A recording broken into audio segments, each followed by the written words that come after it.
The following podcast is not affiliated with the developers who have created the games being reviewed. The reviews are solely the opinions of the hosts to be used to make an educated decision on what games to download and play.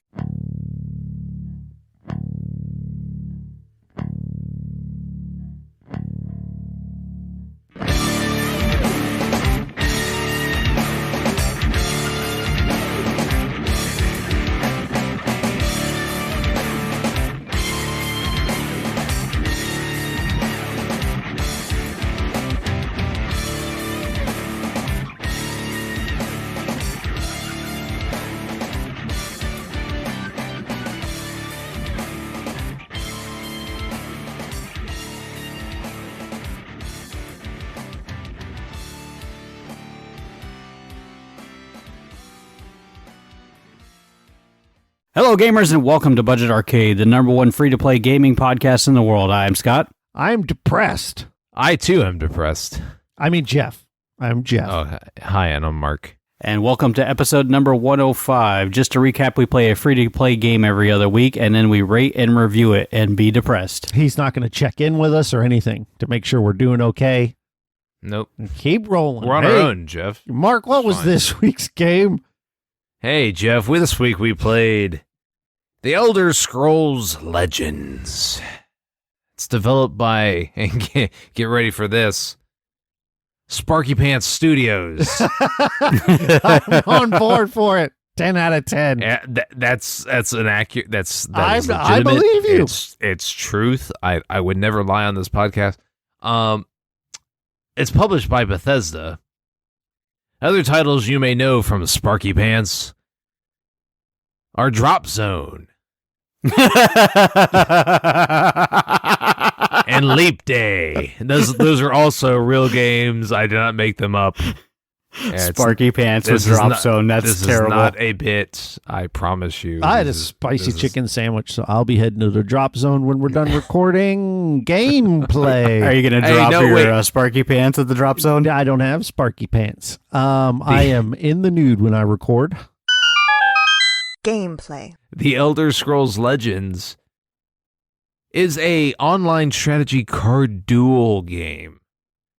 And it was released, according to Wikipedia, in March 2017 for the iOS, Android, Mac, and PC. Why? I mean, I have to take the blame on this one because I brought it to Scott's attention because I heard about it on a stream. I was watching a stream for a better game called Storybook Brawl, and someone mentioned, how is this like that game? I'm like, oh, is this anything like Storybook Brawl? I'll check it out. How are these two games even related? They're not. Okay. They're both card-based games, that's all. Yeah, this is closer to like a Gwent style of card brawler. Maybe you can do a Touch Runeterra, but it's just worse versions of those games. I ain't saving it for the seal. So, the gameplay, you pretty much, if you played anything since Hearthstone, you're going to get a pretty quick idea of what's going on here. You draw 3 cards to start out with, and you can mulligan those cards and replace them with something else like you've done in any other game that's ever come out, ever. And you just kind of have 2 sides to the board. There is a side with a little circle on it, and then the other side of the board has like a cloud. And if you place stuff on the left side, it can pretty much be attacked right away. If you lay it on the right side of the board, when you place it down, it gets like a stealth. Yeah, it cannot be attacked right away. So there's essentially 2 lanes to do damage from. Now, you can attack your opponent, which has a health bar, again, similar to Hearthstone. You can attack your opponent directly. So 40 health, I believe, on each player. Yeah, and so you don't have to actually fight their opponents, your opponent's minions that they put on the board, unless they have their version of taunt, which is called guard. And what that means is, in order for you to attack, if there's a creature with guard, you have to attack them before you attack and kill them before you attack anything else. And that would be the only reason you wouldn't be able to go directly to your enemy's HP pool. Your cards that you lay down have 2 stats, health and damage. And you can, again, attack using that health and damage, either their minions or your opponent. And the person who has the 0 health first loses. Now, along the way, there are like certain thresholds of health that once you dip below those, your opponent gets another draw card. And there's also, so like in Hearthstone, there's the coin, right? So if you go second, you get the coin, which is essentially a on-demand mana that you can use one time. And in this game, you get like a ring. And I think there is a limit to it, but boy, it feels really powerful. Like There's 3 different ones, and you can only use 1 per round. Yeah, you want to go second. You have the advantage if you go second, in my opinion, because of this ring. By far. Because it's not like the coin in Hearthstone where it's just a little bit of a boon to kind of try to bring you up to even. It is a very powerful item that is purely dictated by chance at the beginning of the game. And so like the real strategy here is, along with, finding synergies among different things, like certain cards buff other cards, there's, items you can put on your minions, like swords to make them stronger and things like that. But the whole real strategy is do you fight their minions to prevent them from doing damage to you, or do you spend your attacks attacking the main health pool? And that's the game in a nutshell. I think that's pretty thoroughly describes the moment-to-moment gameplay. Yeah, I would say that's accurate. I just fell asleep. I'm sorry. What did I miss? Oh, we played we Pinochle. No, we went back and we reverted Toon Blast and we took the seal away. That's ridiculous. Because it didn't get the seal to begin with. Yes, it did. It unanimously got the seal. It got the seal? Yes, unanimously. You were there. Did you forget about it? All 3 of us said it gets the seal. Toon Blast got the seal? Yes. How much Ubi sauce were you drinking that night? Holy let's go. Oh, right. Now I got to beat that. Man, yeah, let's go. Oh, my gosh. Eat Mark it, is delirious. Eat it. Wow. All Anybody have anything they want to add to that, or is this the Jeff show? Man, Did you play this game, Mark? Just yes, be honest. I played this game. You can be I upfront. did. I downloaded it. It takes up 3 gigabytes of space on your phone, which is entirely too much. The graphics are okay. It's got a story behind it, but who cares? Yeah. Oh, that's a great point. Yeah, there's different modes. You've got your single player modes and your versus mode, but under single player, there's like story mode as well as a couple other things. There's like a 1v1 arena under solo play. Yeah. Did either one of you play against opponents? No. Because I was doing the story and it was so boring. Like I got to a ship where I'm like on a ship and I'm battling pirates, and I'm like, why am I battling pirates on a ship? Like, what does it have to do with the story? And it's just, yeah, I mean, it's a card game, so I mean, all the gameplay's the same. Let me ask you guys this: have either of you played the Elder Scrolls? I've played Skyrim for a little bit, and Yeah, I played about 10 minutes of Elder Scrolls Online. Okay, so do you know, because I've never played Elder Scrolls, do you know if this card game has any of the actual lore in it? Yeah, there's Dragonborn, and that's all I know. There's Dragonborn in this, and there's Dragonborn and pretty much, well, the only one I played is Skyrim. So there's that. Well, I think what really it boils down to on these card games is whether or not you want to experience more of the game, like that universe's lore. So Hearthstone, you've got all the extra lore for the cards, and then like Legends of Runeterra, there's a ton of lore on top of that. The difference is that Runeterra is so much more bright and colorful and engaging, and this is just drab. It's just browns and greens, and It's kind of dark too. Yeah, it's just unappealing to look at. It's like, yep, this is a card game. The thing about Runeterra, when you watch it, the spells you're playing a virtual card game, right? So you can do things in virtual card games. The MCU versus the DCU. Whatever. I don't know what that means. The DCU is kind of dark and drab, and then the MCU is all bright. The MCU is good, and the DCU had Jared Leto play the Joker. So get the Bro, all I said was that he played the Joker. What are you doing? Did I say anything bad about it? No, but you know what gets my.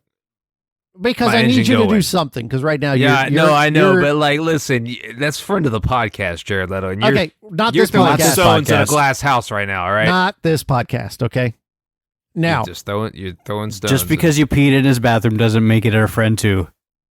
Right. By proxy, he's your friend. Okay, I'm trying to talk about this Elder Scrolls game. Oh. Why? I don't know. What was I saying? Oh, so with digital card games, you get this advantage of having cool animations. And like when you play Runeterra, there's like sharks that come out and arrows that give like the action on screen, even though it's a card game, some thump to it that make it a little more fun. This has no spirit. This is phoned in to me. I think that's the best way I could put it. This is, I don't want to say, it was released in 2017, so well, I don't think that has anything to do with. I mean, Hearthstone predates this, and Hearthstone has heaps of charm. Like when you boot up Hearthstone, it has this tavern appeal, right? You know, the guy welcomes you in, and he gives you a hearty laugh, and it's got this like taverny music playing. When you play Runeterra, you've got your little mogwai looking creatures that represent you in the corner. There's the Nexus, like from League of Legends proper. All the great animations. When your cards level up, there's great animation. It just has more spirit, more fun. This is just nothing.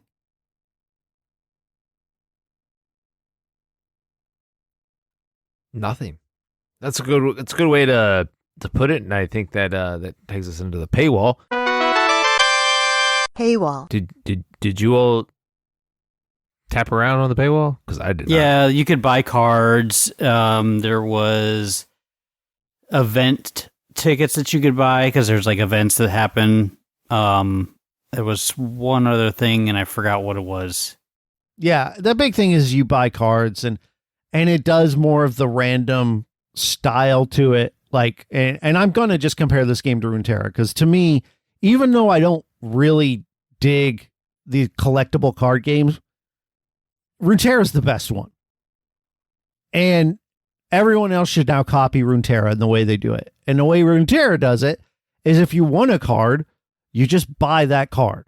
You don't have to buy packs and hope to get the card you want. You just buy the one you want.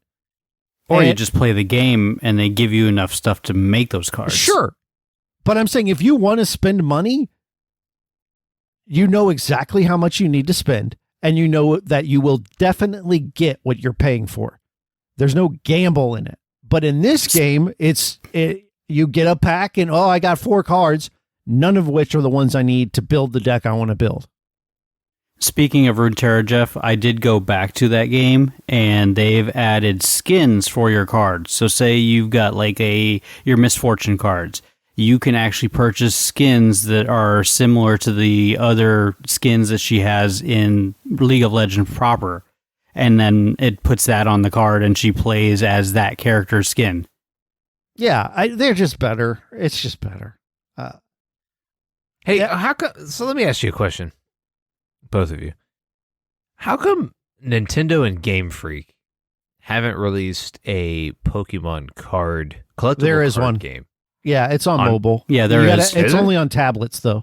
You can't. Or PC as well. Okay, PC. Which is fine. Yeah, you can play it on free PC. To play?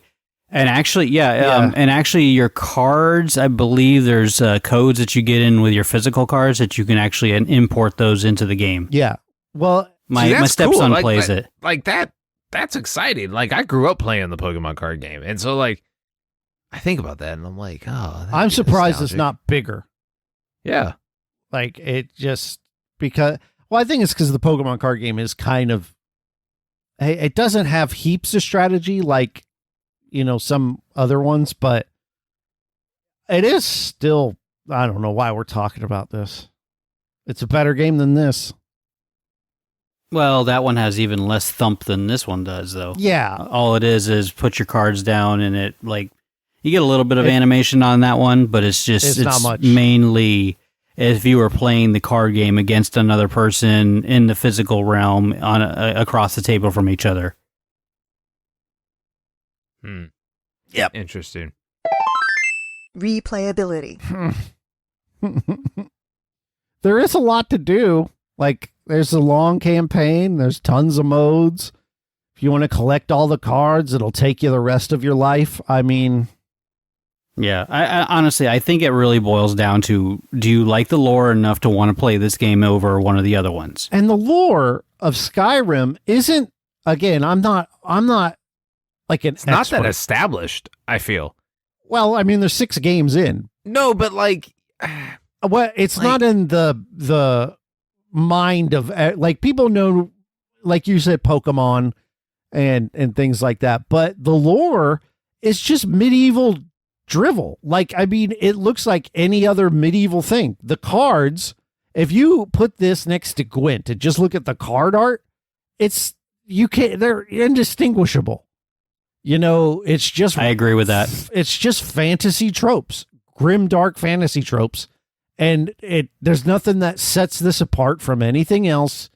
And like Scott said, if you're into the lore, but I don't think the lore is appealing enough to just drag people along even. It just kind of bleh. Judgment. Well, at the end of each episode, we decide whether the game deserves our seal or not and requires a 2/3 vote to be approved or denied. Jeff, what do you say? Yeah, sure. Yeah, sure, sir. Yeah, whatever. No, just play Runeterra. And if you don't like Runeterra, you don't like collectible card games. That's my review of this game. Mark, how about yourself? This game sucks. Classic Mark. Vintage Mark. Yeah, this is not going to get my seal either. This is going to be our shortest episode ever. We got commentary today. Yeah, we got fillers. Wait, we've got commentary? Yeah, from Hans Boner. And he says, I downloaded this game and then uninstalled it. Thanks, Hans Boner. We appreciate you. Huge Pock says, I love this game. This game is awesome. I played it online with Jeff, and Jeff said he also loved it. We got another one here from Liver Nipples. Liver Nipple says, Mark is constantly outside my home. Please, someone do something. We've got another one from Ivana Tinkle, and she says, it's a no from me, dog. Oh, I think I got the last one here from Rectum Invader. Maybe bleep that one out. We don't come up with these names. These are just the people that write into the show. Okay. And they said Mark is also outside my window, but he can stay if he likes. The back door is unlocked. Okay. I don't know if that's code for something, but you guys listen. Rectum Invader, slide into the DMs. All right. Let's go. All right. We all play these free to play garbage games. Let's have a little fun. All right. Let's have a little fun. We'll spend a little time getting to know each other. All right. Well, that's enough. And then we'll choose if the back door is open or not. Mark. Okay. Well, that's my fault. I can't take. All right. Well, if you want to get at us on our social medias, it's Twitter and Instagram at Budget Arcade. If you want to go to TikTok or Twitch, it's at Budget Arcade Podcast on those, not at, take that out. Facebook.com/Budget Arcade. Next game we are going to be playing is going to be Killer Instinct on PC and Xbox. It's got to be better, right? This game zapped me. And I actually tried, friends. This is it one of those times where I didn't play it and then I just kind of beat it. This broke me. All right. Spoiler, Killer Instinct's a solid game, Jeff. I've played it before. I know it is. I don't. Why? Why? It's just, I mean, I feel like we play enough of these games to where we're conditioned, like the body and the mind is conditioned to the garbageness that awaits us. And so, like, I'm not beat down by this game. I didn't expect anything more. And so when we go to record, I'm just like, what are we going to talk about? This game is garbage. If I do one more battle royale, that'll be another one I've done. Hey, Rectum I think Invader, the problem slide into the DMs again and okay. The joke worked the first time. Tell now. Jeff how he's doing. Well, you don't do the same joke twice, Mark. So I think the problem is a lot of these games are all the same genre, and that's what we're getting stuck on these. Yeah. If we had something with a little more variety in a free-to-play game, this might be, you know what they may need go to do? differently. They need to make a free-to-play time splitters. That would blow my mind. Just something. Someone make up something new. I'm so tired. I think it's time for new games anyways. I'm so tired. Someone make something good free. Make it good. Hey, what's your favorite N64 game, Jeff? WrestleMania 2000. What Not about you, Scott? a joke. I honestly played very little N64. I would have to probably go with GoldenEye. Turok 64. Turok 64 was the best game that was on the 64. There's like no comparison. You can't have to argue. take your word for it. Totally false, but okay. It's not totally false. It's Bruh, that game patently has true. not aged well. I didn't say at it all. aged well. I said it was the best game on the console. I can still play WrestleMania 2000 today. Yeah, and it looks like have fun. garbage. Sure, it looks like garbage, but it plays amazing. What about it plays amazing though? Like what You're about not a it wrestling holds up? fan. What about it? I don't have to be a wrestling fan. I Yes. asked you how it holds up. The reason it holds up still is because one of the problems with wrestling games is you just kind of tap buttons and hope that what you want to happen happens. But Like Killer Instinct. yes, precisely. But in WrestleMania 2000 and all of the not all the wrestling anyway, but that series is that the controls are very simple, and yet they are nuanced enough where you can move behind someone and do a particular move that you want to do. If you want to do something, you can do it, and the way to do it is pretty intuitive. That's why those games are great. Anyway. You know why Right, Turok so- 64 holds up? Because you can shoot a dinosaur in the face to this day Okay. with a shotgun.